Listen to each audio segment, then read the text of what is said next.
Good evening, everyone. Thank you for joining us for the fourth in a series of Chanukah candlelighting ceremonies with Israelis who have been personally and tragically affected by the Hamas terrorist assault against Israel on October 7th.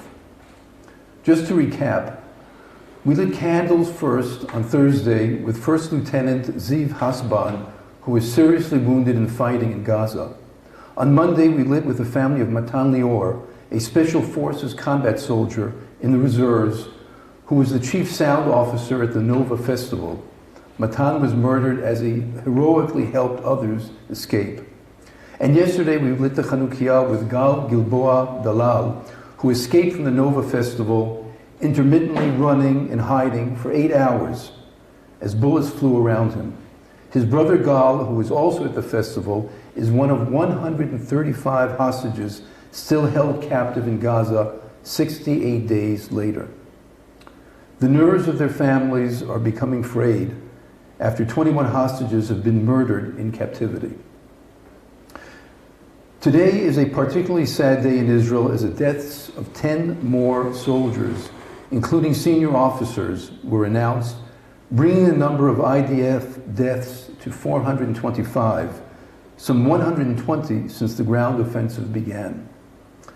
The Hamas pogrom on October 7th and the ensuing war have taken a great human toll on Israel that will undoubtedly take decades to fully grasp and cope with. It has also raised serious questions about the IDF's capability to counter the multiple threats facing Israel, from Hamas, Hezbollah, the Houthis in Yemen, all proxies of arch-enemy Iran. Despite the grief and hardship, the people of Israel remain solidly behind the pursuit of the war until the destruction of Hamas and defeat of its Nazi ideology and the release of our hostages.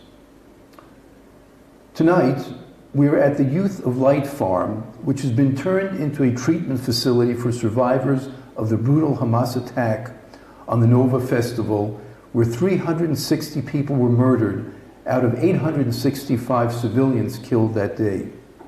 With us to tell his story is survivor Bar Chinitz. Before we hear Bar's story, let's light the Chanukah.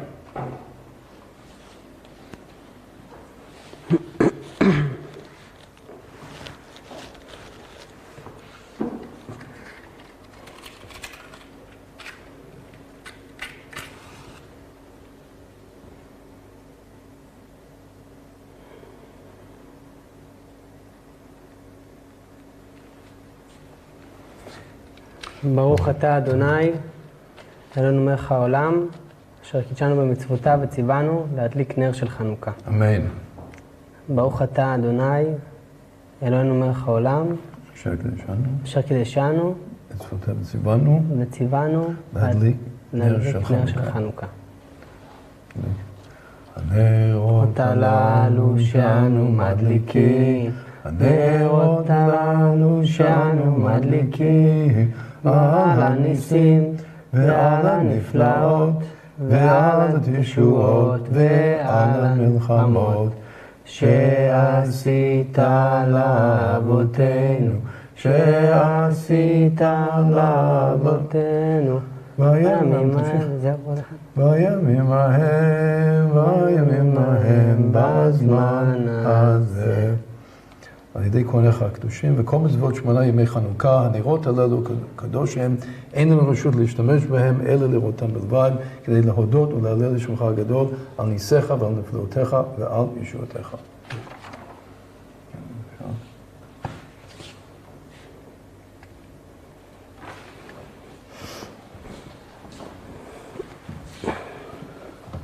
So, Bar, yes.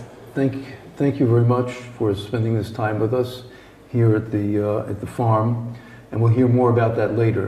Yeah. But I first want to ask you about the atmosphere at Nova. If you can think back, what was happening there just before the rockets started to fly and all this havoc started? Just before, the atmosphere was great. We were in some kind of an euphoria. Actually, it was a festival that meant to be representation for peace. There were DJs from all over the world, from India, from Brazil, from Japan, and the festival was Festival for Peace. And it was early in the morning before the sun went up. The energies in the air were high, we were dancing, we felt alive and great. Mm. What time did you arrive there? Me and Arik, my friend, we arrived there at 1 a.m. at night. Mm-hmm. Mm-hmm. So you were there you had enough time to sense the atmosphere until, and then at about 6:30, tell us what. At about 6:30, we suddenly seeing the rockets in the air. After 1 minute, couple of seconds, the guy, the DJ, he told at the microphone, he told us to evacuate, that there was an emergency and it's not a drill. And at first we thought this is only missiles. We didn't know about any of the live terrorists that are waiting for us. So me and my friend were standing there. We tried to cover our head and thought to ourselves, okay, there's missiles. It's quite terrifying, yeah, but it's not something that we're not used to suddenly here in Israel. So we thought to ourselves to evacuate quick and to avoid any traffic problems, you know, exiting the parking lot, mm-hmm. right? I think we saved by some points during our escaping. One of the points were the minute I drove the car, so the minute I went out of the parking lot, I by accident took the right path instead of the left path. You know, I went south when I needed to go north. And at the north, now I know that all the first people who got out of the party zone, the terrorists were waiting for them at the van and shooting all the first one to go out. And I, by accident, went south, mm-hmm. you know. So then I corrected my mistake and got ahead, go to the north. And I was starting to see that people were in kind of an hysteria, but I didn't know yet about the terrorists. I thought to myself, it's only the missiles. And then the traffic went really slow, something that's not expected. I can remember a guy driving like crazy, crossing through the road, and someone just yelled at me, go back, there's terrorists, they're shooting on us. And then, that's the minute I hear the gunshots in the car. So I made my way to the other way to go back again south. And that was the plan. But the thing is that I couldn't reach south because when I went to go again and go ahead of the party zone, there was already cars that blocked the area. And one guy told us to go with the car and maybe leave the car, but he just yelled at us to go through the fields, to go east, right? And so I went east with the car, and then the car, I suddenly seen all the cars behind me getting slower and slower and slower. And we hear the gunshots coming behind us, more and more louder. So we decided to abandon the car. We had a couple of bottles of waters, small bag, and that's it. We ran through the bushes, through the trees, through the field. When all this time we hear the gunshots and screaming. Now I realize that one thing that saved me in a retrospective sight, that we entered the dry river zone, and it was down, you know. I know now that everyone Just probably a few meters. Yeah. 2 meters maybe. Yeah, something Lower. like this, 2 meters lower. Now I know that, thanks God, I didn't see the bodies, but I know from the friends that were with us that they did see the bodies above us, you know. And I know that the gunshots that we were hearing caused a lot of death, just like above us, you know. We were hiding there at a really, how do I say it? It's a foof.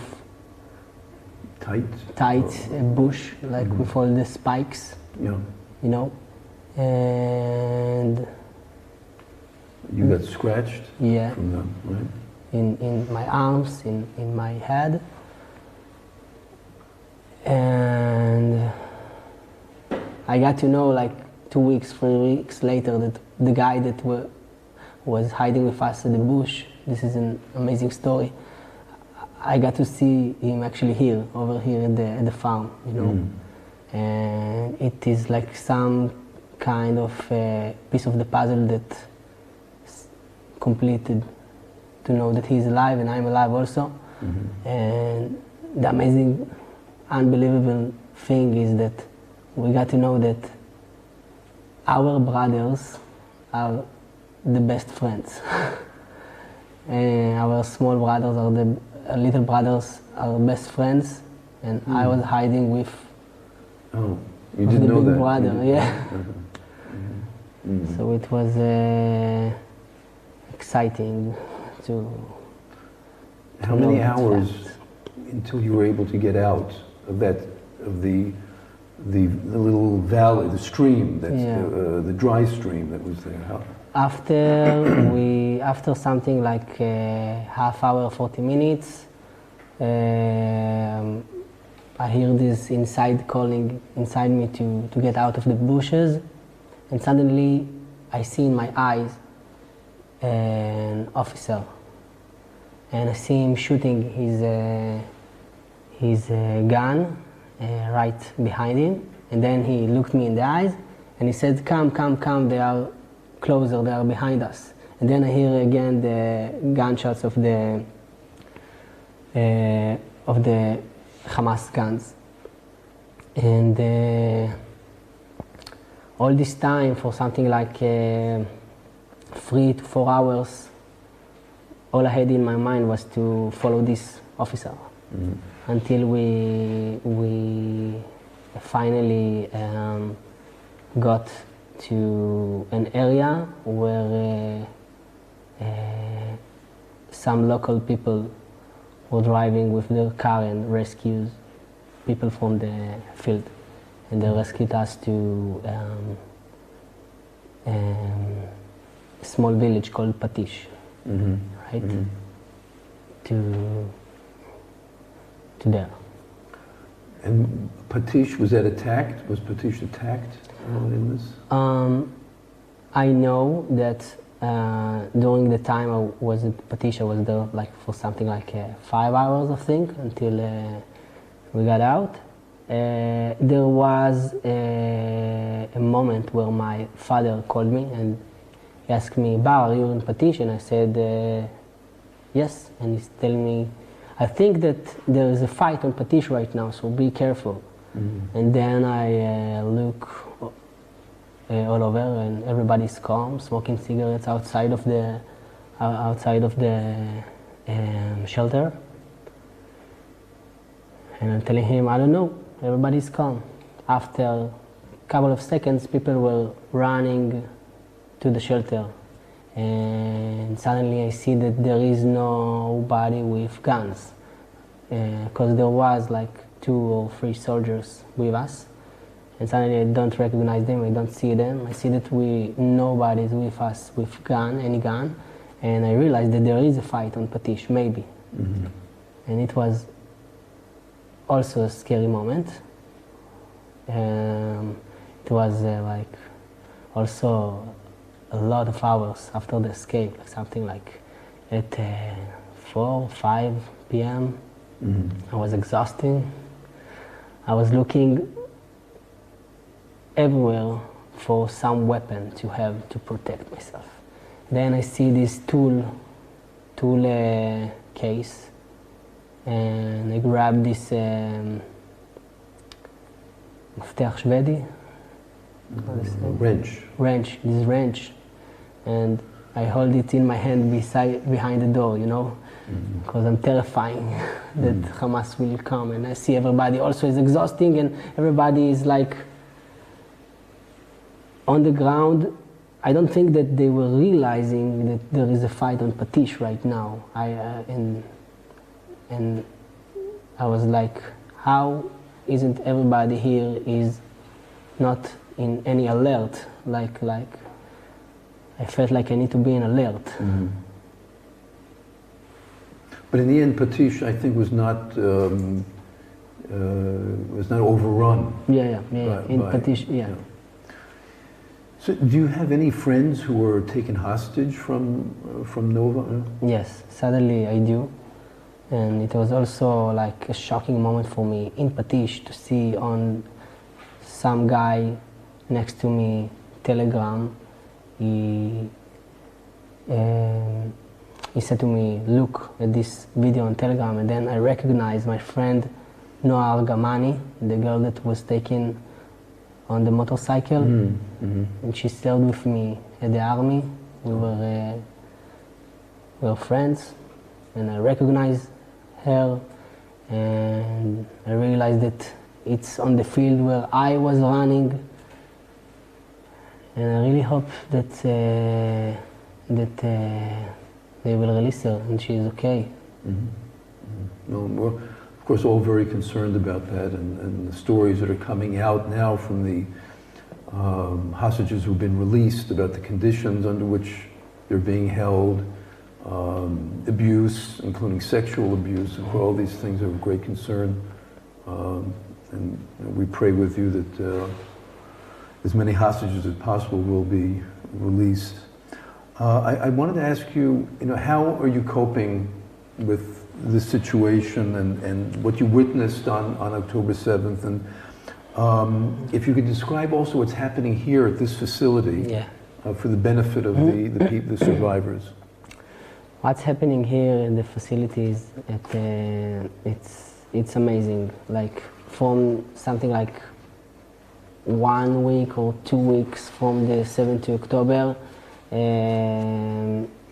they came with this organization and started it. A lot of therapists and professionals and artists and people that are from the neuropathics field.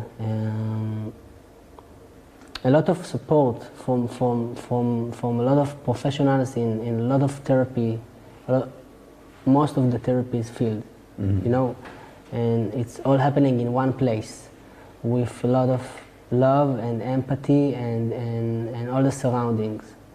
And this is all a volunteer effort. And it's all a volunteer effort, yes. And it was a long time at a place called Chavat Ronit,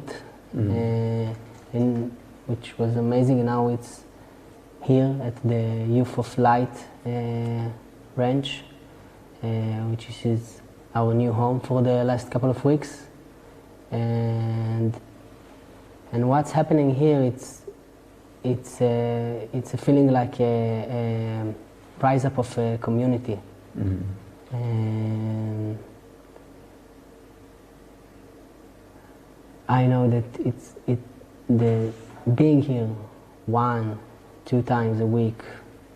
I have friends that coming here a lot more. It's really helping in the situation to heal.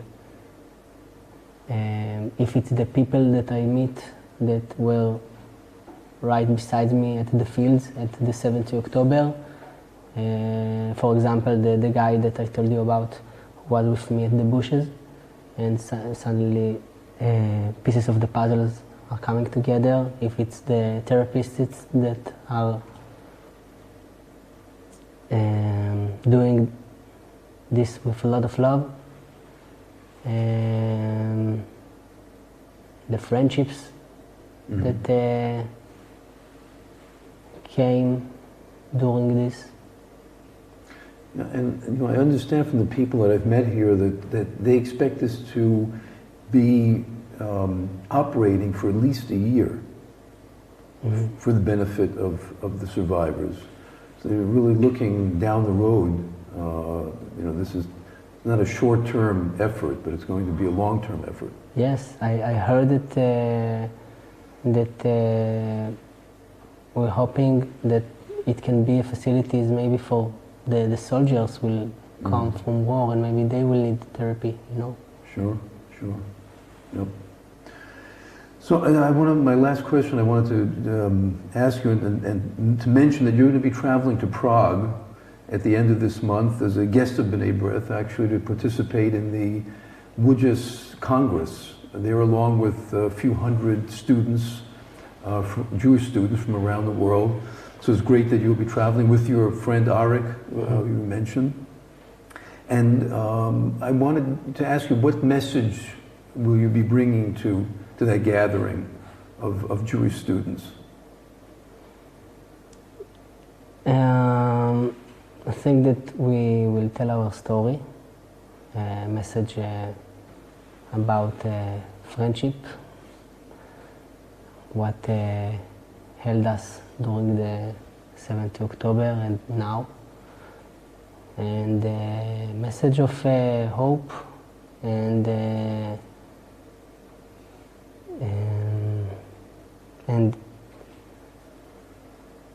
unity that I feel that rising up these days here in Israel. And also the message that we need your support around the world right now more than ever, all the Jewish community, and we will get out of it. I hope so, believe me. So Bar, listen, I wanted to thank you for spending these few minutes with us, and you know, together with our viewers, and you know, B'nai B'rith will be keeping you in our minds and the hostages, and we will be doing what we can to seek their release. I want you to know that today, as we speak here, the B'nai B'rith and the Israeli Embassy to Multilateral Organizations in Paris will be holding a conference with the participation of public intellectual Bernard Henri Levy, first responders from Ichud Hatzalah and also from Zaka, and also the representatives of hostage families. At a big conference is taking place in just a couple of hours in Paris, and of course the issue of the hostages, the survivors, and everything that happened on October 7th and since then is going to be discussed at this gathering. It's part of our effort, B'nai B'rith's effort, to keep this in the public sphere, in the front burner of what's happening, you know, what's on the issue that's being faced around the world, because we can't allow it to be silenced. And so this is the second conference of this sort that we're holding. Just a week earlier, we had a conference in Geneva at the UN Human Rights Council that focused on the dehumanization and the violent hatred directed towards Jews in the context of October 7th. So I advise you and all of our viewers to go to the B'nai B'rith website to learn more about these events and also to view the earlier recordings that we did at the earlier candle lightings with other guests in this series. I invite everyone to join us tomorrow at the same time when we will light Chanukah candles with Mira Susanna, who is the mother of the released hostage Amit Susanna. Chag Sameach l'kulam. Chag Sameach.